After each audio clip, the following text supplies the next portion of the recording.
সম্মানিত দর্শক, সম্মানিত দিনী ভাই, আসসালামু আলাইকুম ওয়া রাহমাতুল্লাহি ওয়া বারাকাতুহু।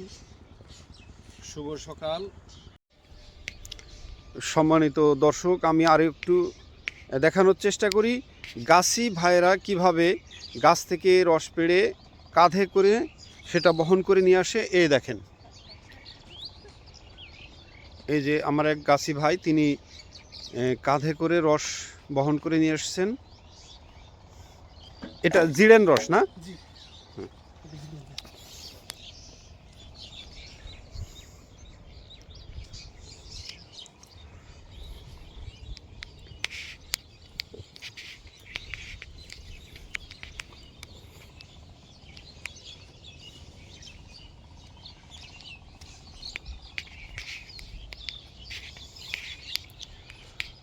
সম্মানিত দর্শক, আমি আরও একটু তথ্য দেব। সেটা হলো যেই রসটি তাজা, অর্থাৎ সন্ধ্যাবেলা গাছ কাটার পরে ভাড় পেতে সকালে যে রসটি নামিয়ে আনা হয় সেটাকে বলা হয় জিরেন রস।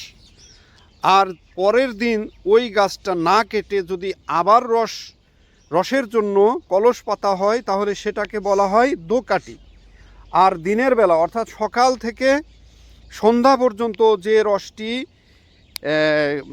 সংগ্রহ করা হয় সেটাকে বলা হয় উলা রস। তো এখন আমরা দেখছি জিরেন রস এখানে নিয়ে আসা হয়েছে কিছুক্ষণের ভিতরে।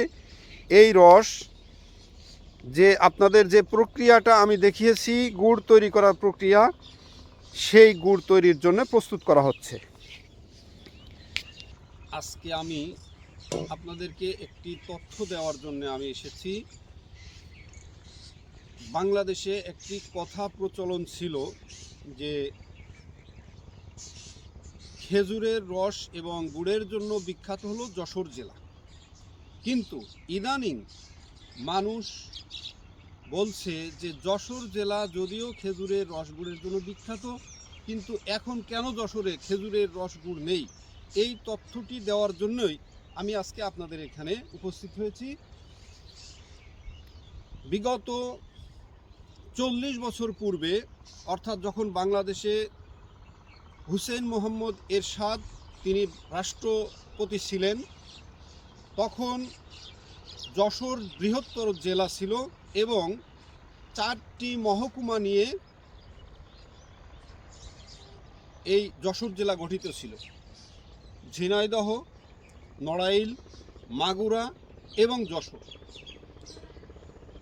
তো দর্শক মণ্ডলী, তখন যশোর ছিল জেলা আর ঝিনাইদহ ছিল মহকুমা। তো এই ঝিনাইদহ মহকুমাতে এবং ঝিনাইদহ মহকুমার কোটচাঁদপুর যে পৌরসভা, কোটচাঁদপুর থানা, এই কোটচাঁদপুর থানারই বিখ্যাত খেজুরের রস গুড়ের জন্যই ঝিনাইদহ মহকুমা এবং ঝিনাইদহ মহকুমার এই খেজুরের রস গুড়ের জন্যই যশোর জেলা বিখ্যাত ছিল। কিন্তু বর্তমানে যখন এরশাদ সরকার এই মহকুমাগুলোকে জেলায় রূপান্তরিত করে, তখন ঝিনাইদহ জেলা যশোর থেকে আলাদা হয়ে যায়, কিন্তু নাম রয়ে যায় যে যশোর জেলার রসগুড়। আসলে না, এখন ঝিনাইদহ জেলার রসগুড়। আর সেই ঝিনাইদহ জেলাটা বিখ্যাত হলো শুধু কোটচাঁদপুরের রসগুড়ের জন্য। আজকে আমি এসেছি কোটচাঁদপুরের বলুহর ইউনিয়নের মৎস্য হ্যাচারি এবং প্রজেক্টে, অর্থাৎ আমাদের এই অঞ্চলে প্রজেক্ট নামে পরিচিত এই মৎস্য হ্যাচারি এবং ফিশারি। তো আমি আপনাদেরকে দেখাচ্ছি, এখানে দেখেন কি পরিমাণ খেজুর গাছ। এদিক দেখাও, এদিক দেখাও, কি পরিমাণ খেজুর গাছ দেখেন। আবার এদিকেও ঠিক তেমনই, দেখেন কি পরিমাণ খেজুর গাছ, এই যে এখানে দেখা যাচ্ছে।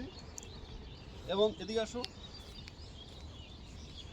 এবং খেজুরের রস নামানো শুরু হয়েছে সকালে। এই দেখেন খেজুরের তাজা রস। এই যে যারা খেজুরের রস, খেজুর গাছ কাটে এবং রস নামায়, তাদেরকে বলা হয় গাছি। গাছিরা এখন একে একে রস নামিয়ে নিয়ে এই যে এখানে আসছে। এই রস, এই যে এখানে একটি ছাঁকনি আছে, এই দেখেন, এটি হলো ছাঁকনি। এই ছাঁকনি দিয়ে সেকে এই যে চুলা, এটি হলো রস জাল দেওয়ার চুলা, এবং এই যে দুটি স্টিলের পাত্র দেখছেন, এটার নাম হলো তাওয়াল। এই তাওয়াল এই চুলার উপরে দিবে এবং এই রস দেওয়ার পরে জাল করে সেই রসকে গুড় তৈরি করবে, খেজুরের গুড়। এই যে তারা যে খেজুরের পাতাগুলো রেখেছে এগুলি তাদের খড়ি হিসাবে ব্যবহার হবে। এবং আমি আরেকটু এদিকে আসো, এদিকে তাকিয়ে দেখেন কত পরিমাণ খেজুর গাছ, কি পরিমাণ খেজুর গাছ দেখেন, এই যে খেজুর গাছ। আর এটা যে মৎস্য হেসারি এবং ফিশারি, এই দেখেন পুকুর, একটা পুকুর এখান থেকে চোখে পড়বে। এখানে বেশ অন্তত 15 থেকে 20টি পুকুর আছে এই এলাকার ভিতরে। সম্মানিত দর্শক, সম্মানিত দিনী ভাই, আমি চেষ্টা করেছি এই খেজুরের রস গুড়ের জন্য বিখ্যাত, যে আগে নাম ছিল যশোর জেলা, এখন সেই নামটা আসলে নামে নামে রয়ে গেছে, কিন্তু ঝিনাইদহ জেলার কোটচাঁদপুর উপজেলা, কোটচাঁদপুর থানা, কোটচাঁদপুর পৌরসভা এই খেজুরের রস গুড়ের জন্য বিখ্যাত। আমি আরেকটু দেখাই, পুকুরের ওই পাড়েরটা দেখাও, কি পরিমাণ খেজুর গাছ দেখেন, কি পরিমাণ খেজুর গাছ। এই দেখেন গাছি আরো রস নিয়ে এসছে,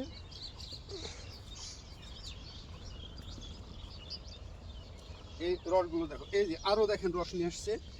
এই রস সব এখন গুড় তৈরি করা হবে। যে প্রক্রিয়া আপনাদেরকে বলছি, এই প্রক্রিয়ায় এখন গুড় তৈরি হবে।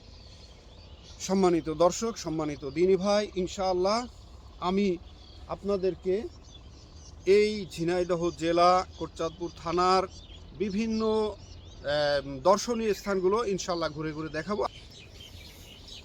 আমি যে আপনাদের ইতিপূর্বে বলেছি যে রস জাল করে কিভাবে গুড় তৈরি করে, সেই প্রক্রিয়া ইতিমধ্যে শুরু হয়েছে। এই যে রস ছাঁকনি দিয়ে সেকে অলরেডি তাওয়ালে উঠায় দিয়েছে, এখন এটা জাল করা হবে, জাল করে গুড় তৈরি করা হবে। এই প্রক্রিয়াটা জন্য আমি অপেক্ষা করছিলাম এতক্ষণ। এই যে দেখেন রস কিভাবে সেকে, এই যে ছাঁকনি দিয়ে ছাঁকা হচ্ছে এবং তারপরেও আবার ছাঁকা হবে। এই ছাঁকনি দিয়ে ছাঁকার পরে আবার ছাঁকা হবে, আরেকবার রস ছাঁকা হবে। এটা যখন জাল করা হবে তখন আরেকবার ছাঁকা হবে, আগে একবার ছাঁকা, যাকে বলা হয় মৌল তোলা, মৌল উঠানো। অর্থাৎ এর উপরে একটা ফেনা হবে, ফেনাটা তুলে ফেলে দিবে, পরিষ্কার করার পরে তারপরে গুড়টা তৈরি হবে। না, গুড় লাগানোর আগে একবার ছাঁকা হবে, এবং এই জায়গার গুড় লাগানোর আগে আরেকবার ছাঁকা হবে। অর্থাৎ 3 বার ছাঁকনি দেওয়ার পরে বিশুদ্ধভাবে এই গুড়টা তৈরি হয়। তো আমাদের এই কোটচাঁদপুরের এই খেজুরের রস এবং গুড় ঐতিহ্যবাহী, যার নামে যশোর নাম করা ছিল। আমি আপনাদেরকে বলেছি যে যশোর নাম কেন এখন নেই, এই বিষয়টা আপনাদেরকে জানিয়েছিলাম। তো আজকে আমি এই বলুহর ইউনিয়নের যে প্রজেক্টের ভিতরে সুন্দরভাবে গুড় তৈরি করা হয়, খেজুরের গুড়, এই প্রক্রিয়াটা আমি আপনাদেরকে বলেছি। সম্মানিত দর্শক, সময় শেষ, আমি এখন বাসায় চলে যাব। ইনশাল্লাহ আবার দেখা হবে। আসসালামু আলাইকুম ওয়া রাহমাতুল্লাহি ওয়া বারাকাতুহু।